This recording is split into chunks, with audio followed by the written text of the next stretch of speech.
Thanks so much for sticking with me. We're going to keep right on rolling, and I am explaining some of the linguistics terms in the card game Othertongue. So what's the next one? The next one is Mirror Lake, which prompts you to give an example of a homograph. A homograph is a word that has the same written form as another word, but differs in meaning. Depending on whether the words in question have the same pronunciation or not, we could use more specific terms, but I'm not going to introduce those now. An example of a homograph would be the word bear. The word bear is spelled B-E-A-R, and it could mean an animal or to carry something. So regardless of which meaning you intend to use, the word is spelled the same on paper, so that is a homograph. Okay, next, idiom. And there are many types of idioms categorized by, among other factors, their degree of transparency. Generally speaking, however, an idiom is a figure of speech with an actual meaning not based on the literal meaning of the words used. To put it in another way, even if you understand the meaning of each word used in an idiom, you may still fail to grasp the underlying meaning of the expression as a whole. An example of an English idiom is Fred kicked the bucket, which when read idiomatically means Fred died, or to hit the road, meaning to leave. So obviously the meaning of the true meaning of the idiom is kind of underlying the literal meaning. Fred didn't actually kick a bucket, and no one actually hit the road. Okay, next one. I've got to take this card back out because there's two possibilities on this card. Loanword, you can say a calc the card is called borrow, and you can say a loanword or a calc. We already explained calc. What's a loanword? A loanword is a word that is adopted from one language, the donor language, and incorporated into another without translation. An example of a French loanword into the English language is déjà vu.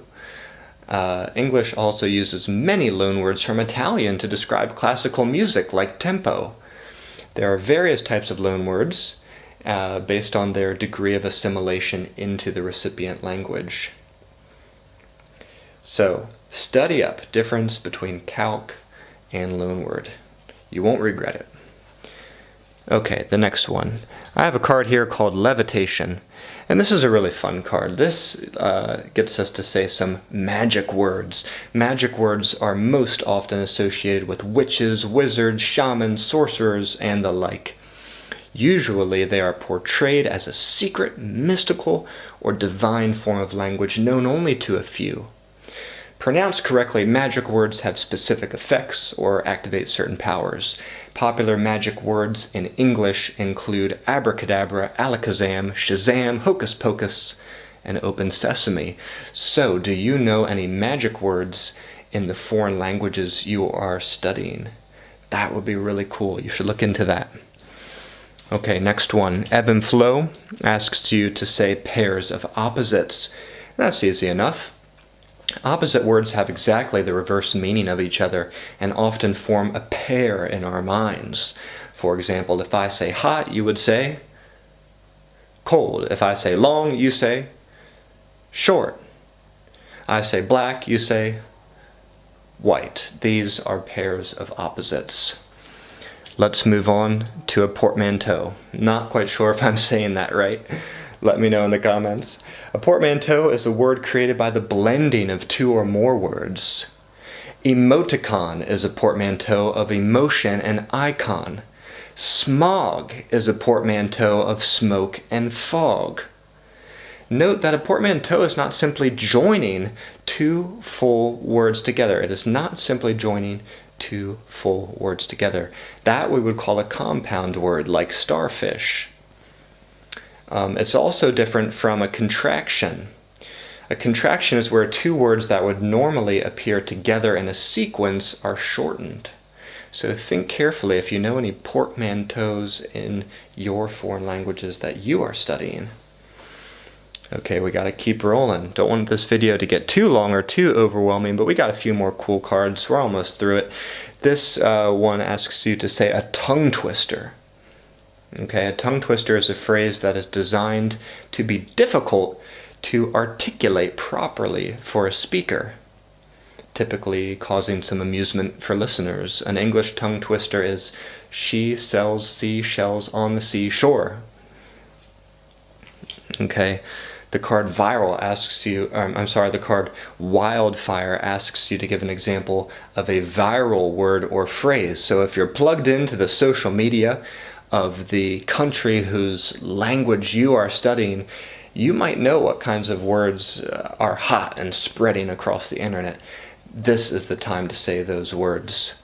Can I give you an example of some English words that went viral in 2017? Like savage, lit, and woke. Okay, those might not be restricted to the year 2017, but they were around. Last, I want to give you an example of a survival phrase in Chinese. 请说慢一点. Please speak slower. 你可以再说一遍吗? Can you say it again?